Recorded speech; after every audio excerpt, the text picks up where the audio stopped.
Do you have a problem with this punishment? I have a massive problem with it. I think the NCAA is a joke, as we just heard. I think that's absolutely what it is.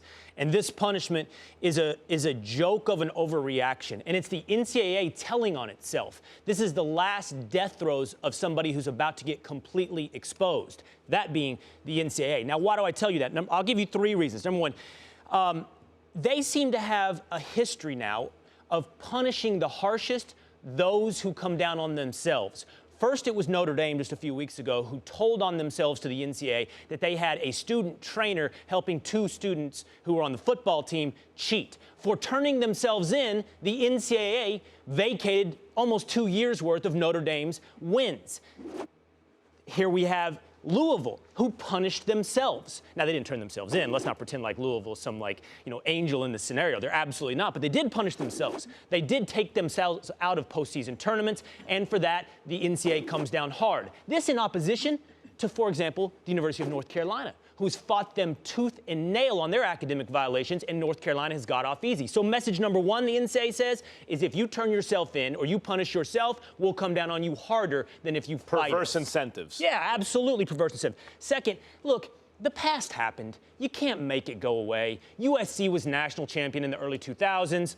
We know these things. You can wipe it away. You can act like you want it didn't happen, but none of us are going to take that seriously. I think it's a joke to try to convince us that Louisville wasn't the national champion in 2013. But finally, this is number 1. I find it also, Molly, coming down extra hard in 2 ways. Number 1, these were improper benefits, Max, I heard you talking about that earlier. It was improper benefits, but on the scale of actual monetary value that students are getting out there, it's nothing. No one else has gotten a punishment like this for these kind of benefits. And if it's unethical, if the argument is how unethical it was, and by the way, I think it was unethical, there's also no history of them ever punishing someone this hard for more unethical conduct than this. Did Penn State, did they have to vacate any wins?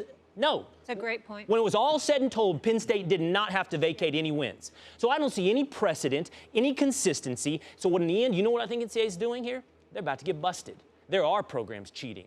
Pete Thamel's written about this on Yahoo. Hall of Fame coaches, top 10 programs, all about to come down under the FBI. And this is a last-minute ditch attempt of the NCAA to try to look tough. They're not tough. But the last-minute ditch attempt by the NCAA to try to look tough, say what you will, but the bottom line is precedent has to start somewhere. You know, if something never happened, that's no reason for it not to ever happen. I mean, you have to bring down the hammer in some capacity. Now, we all know they're hypocrites. We all know they're phonies. We all know that they pick and choose who they want to go after. We all know that they're flaming hypocrites. We get all of that. There's no dispute there. We can't dispute that.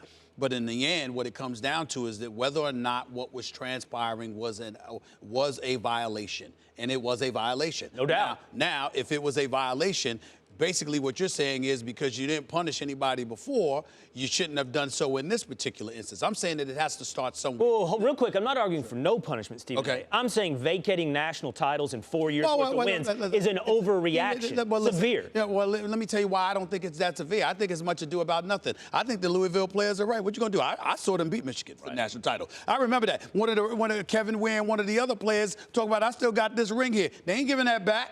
The money that the university garnered during that NCAA tournament run, they don't have to give any of that back. So this is all pomp and circumstance along the lines of exactly what you're saying, Will. And because it's that, essentially it's artificial. And at the end of the day, you know what? You're sending an artificial message because in the end, what you want to do is use it as a dissuasive measure to make sure that other programs don't follow down the pike, because we might get you a hell of a lot earlier than we got Louisville. And oh, by the way, because there's a precedent that's set here, it'll give us an excuse that we need to bring the hammer down even more profoundly in the future.